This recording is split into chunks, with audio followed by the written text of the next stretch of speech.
Welcome to today's deep dive. We're going to be exploring some pretty fascinating ideas from Eastern philosophy and spirituality. You mentioned you're interested in learning more about that. So we're going to be diving into the teachings of Sri Ramana Maharshi. Have you heard of him? Yes, I have. His teachings on the self, consciousness, and the nature of reality are quite profound. Yeah, they really are. So for our listeners who might not be familiar with him, could you give us a little background? Like, who was Sri Ramana Maharshi? Well, imagine this. You're a 16-year-old student in India, and suddenly, totally out of the blue, you have this incredibly intense and spontaneous experience of self-realization. Wow, just like that. Yeah, pretty much.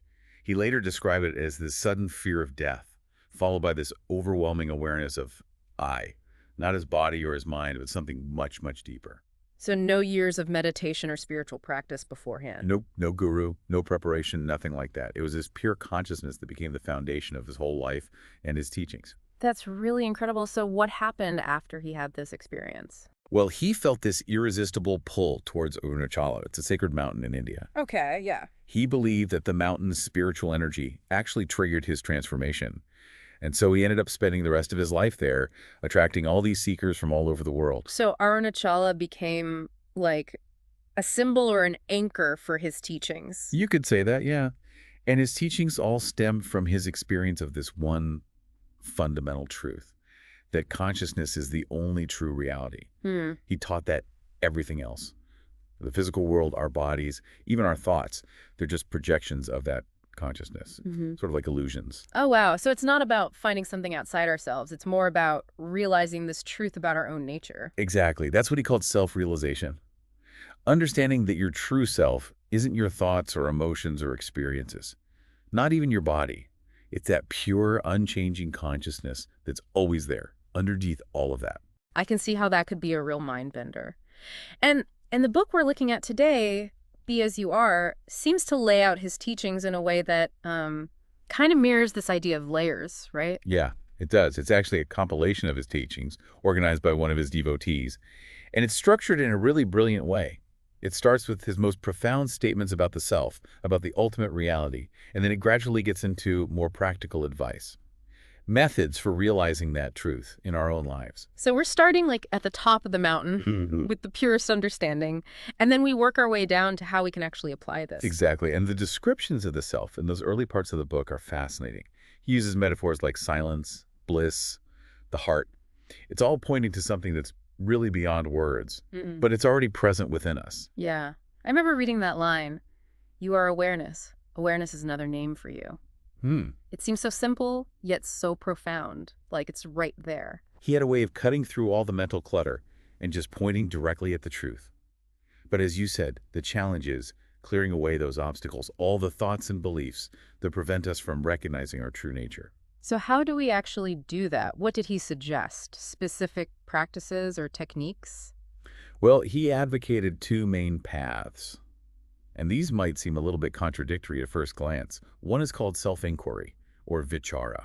Okay, self-inquiry. I've heard a little bit about that. Is that the one where you keep asking yourself, who am I? That's right. But it's not just about repeating the question. It's about this deep, persistent investigation into the source of that I thought. It's like peeling back the layers of an onion to get to the core. Okay. And what's the other path? It's called surrender, or saranagati. Surrender. That sounds almost like the opposite of self-inquiry, where you're actively questioning and searching. It might seem that way, yeah.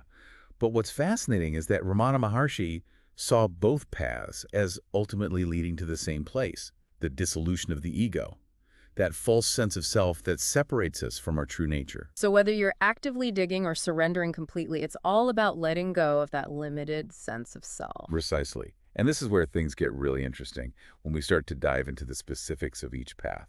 All right, so let's start with self-inquiry then.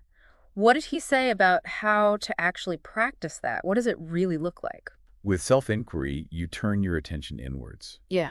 and you really examine that I thought. Where does it come from? What is it exactly? Yeah. And as you keep looking, you start to notice that there's no solid I there. It's like trying to grab smoke or something. It's constantly shifting and changing. That's a great analogy. Yeah. And that's the key insight of self-inquiry. The I thought, the ego, is an illusion.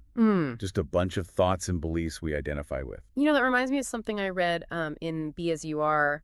Ramana Maharshi was really critical of other types of meditation that were popular at the time, Oh, yeah. especially those that used affirmations like, I am Brahman. He said that repeating those kinds of statements was just adding another layer to the ego, not dissolving it. Exactly. He was all about getting to the root of the problem. You can't get rid of the ego by adding more thoughts to it. Yeah. He used this brilliant analogy to explain this. He said it's like a thief trying to catch a thief. Oh, I like that. Tell me more about that. So imagine a thief is trying to catch himself. Yeah. It's impossible, right? Right. Well, that's what he said most spiritual practices were doing. They were using the ego to try to get rid of the ego, but only by directly investigating the I thought. Seeing its illusory nature, can you actually break free? So self-inquiry is like cutting through all the noise and going straight to the source. Yeah, exactly. Yeah. Now, surrender might seem like a totally different approach, but it's really just another way of getting to the same place. Okay, so let's talk about surrender then. What did Ramana Maharshi say about that path? It can be kind of a tough concept to wrap your head around. Yeah, it can. He described it as completely giving yourself up to a higher power. Not just intellectually, but with your whole being. Okay. Letting go of that illusion of control that we cling to so tightly. That sounds pretty challenging.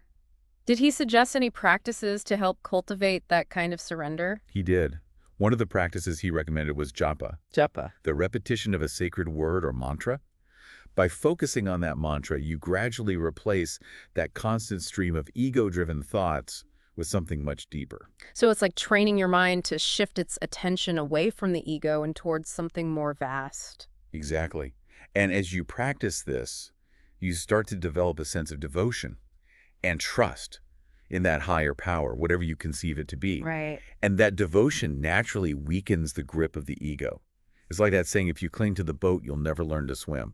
Oh, I love that. That's a great analogy. Yeah. It really captures the essence of letting go. But what does complete surrender actually look like? Like, does the ego just, poof, disappear one day? Well, he described it as a flame merging with the sun, the individual consciousness dissolving into the vastness of the self. Wow, that's a beautiful image. Yeah. So this has all been super fascinating, but I'm also curious about how all these teachings translate into everyday life. Did Ramana Maharshi have any practical advice for people who are trying to live in the world while also pursuing self-realization? Oh, absolutely. He had a lot to say about that. And one thing that really stood out to me was his emphasis on the importance of mental attitude over external circumstances. So it's not about becoming a monk and living in a cave. You can be a regular person, going to work, raising a family, and still be on this path. That's right. He believed that anyone could realize the self, regardless of their lifestyle. It's not about what you do externally. It's about your inner state. Yeah. He even said that true renunciation isn't about giving up possessions or changing your lifestyle. It's about renouncing the ego, that false sense of self. That's a really empowering message. It means that self-realization isn't reserved for a select few. It's available to all of us, right here, right now. Precisely. And he addressed a lot of practical questions that people had about diet, spiritual practices, all sorts of things. I read that he was a vegetarian. Did he say that everyone should be vegetarian? He did speak about the benefits of a vegetarian diet, especially for those on the spiritual path. But he also believed in moderation and listening to your body. He wouldn't have been a fan of rigid rules or dogmas. So it's more about paying attention to how different foods make you feel, both physically and mentally. Exactly. And he had some interesting views on other spiritual practices too, like hatha yoga. Now that you mention it, I don't recall him advocating for physical postures. Yeah, he actually wasn't a big fan. He thought it was too focused on the body, which he saw as a temporary vessel. Right. Remember, for him, it was all about controlling the mind. He felt that hatha yoga could actually be a distraction from that goal. So no headstands on the path to enlightenment. Not necessarily, but he definitely emphasized the inner work over the outer forms. And this even applied to practices like pranayama, or breath control. Pranayama. Did he think that was pointless then? Not at all. He acknowledged that it could be helpful, but he said that if you could control your mind, your breath would naturally follow. Okay. So again, it all comes back to that inner mastery. It's like he's saying, get your mind right, and everything else will fall into place. That's a great way to summarize it. And this brings us to some of his more esoteric teachings. His views on visions, psychic powers, and the nature of the world itself. Okay, now we're getting into the really mind-bending stuff. What did he have to say about those things? Okay, so we were talking about Ramana Maharshi's views on visions and psychic powers. Those seem like they could be pretty distracting on the spiritual path. Oh, yeah, he actually considered them to be potential obstacles. Hmm. He acknowledged that people who meditate sometimes have visions or develop what are called sees. See these. Yeah, these psychic abilities, but he was very clear that they weren't the goal of spiritual practice. In fact, he said that the highest CD was actually the direct experience of the self. So all those supernatural powers are cool, but ultimately not that important. It's like getting caught up in the special effects instead of focusing on the essence of the movie. Exactly. And this ties into his view of the world as an illusion. Mm. Now, he didn't mean that the world doesn't exist, but that it's not ultimately real in the way we perceive it. Mm. It's like a dream. When you're in a dream, it feels completely real. But when you wake up, you realize it was all just a projection of your mind. Right. I've heard this concept in other Eastern philosophies too, this idea of the world as Maya, a sort of cosmic illusion. How did Ramana Maharshi explain it? He had a few different ways of approaching it. One concept he talked about was ajata, Banjata. which means non-causality. It's the idea that from the perspective of the self, the world isn't a chain of events happening in a linear cause and effect way. Mm. It's more like a spontaneous manifestation, Mm. constantly arising and passing away. So our usual way of seeing the world with everything neatly connected through cause and effect, that's not the whole picture. Right. And he offered another way to think about it, too. If people found that idea a little tricky, it's called drishti srishti vada. Drishti srishti vada. Yeah, which means simultaneous creation. It's the idea that the world comes into existence at the same time as the I thought. Oh, interesting. So the world only appears real because we're perceiving it through the filter of our ego. So it's like we're each creating our own reality with our thoughts. You could say that. And he used the analogy of a movie screen to illustrate this. Okay. So the screen itself is like the ultimate reality, pure consciousness. And the movie playing on it is like the world of appearances. The movie seems real, but it's just a projection onto that unchanging screen. Okay, yeah, that's a helpful way to visualize it. So the screen is the constant, the unchanging self, and everything else is just the temporary show. Mm. But this raises a big question. What about suffering?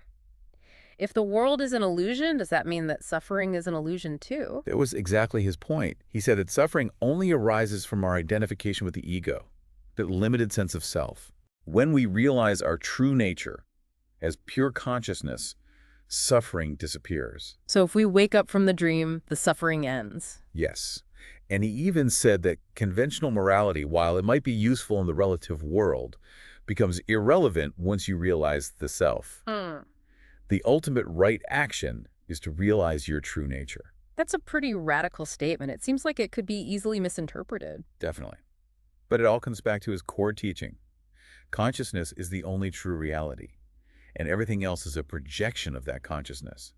So if suffering is a projection of the mind, then realizing the self is the ultimate solution. I'm seeing how his teachings can be both incredibly challenging and incredibly liberating. It's a completely different way of looking at the world and at ourselves. It really is.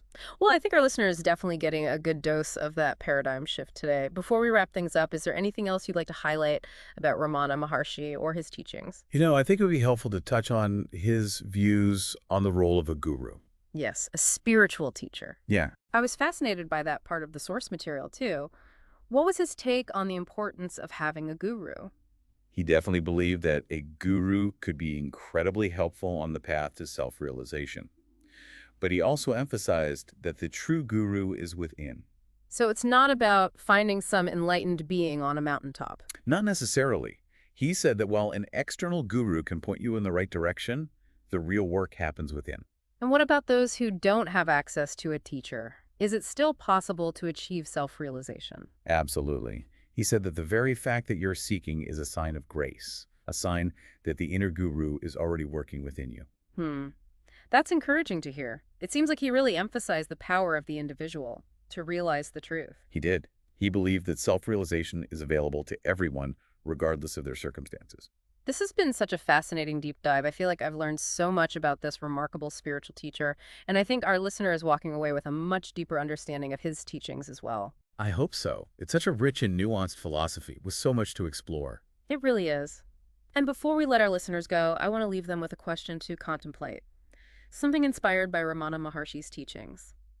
If suffering is an illusion, as he claimed, How does that change your perception of the challenges you face in your own life? Does it make them less real, less daunting? Or does it perhaps offer a new perspective, a new way of navigating those inevitable ups and downs? That's a great question to ponder. I hope our listener will take some time to really sit with that one. It could lead to some profound insights. And on that note, I think we'll wrap up our deep dive into the world of Sri Ramana Maharshi. Thank you so much for guiding us through this fascinating material. It's been my pleasure. And to our listeners, thank you for joining us on this journey of discovery. We'll see you next time for another deep dive.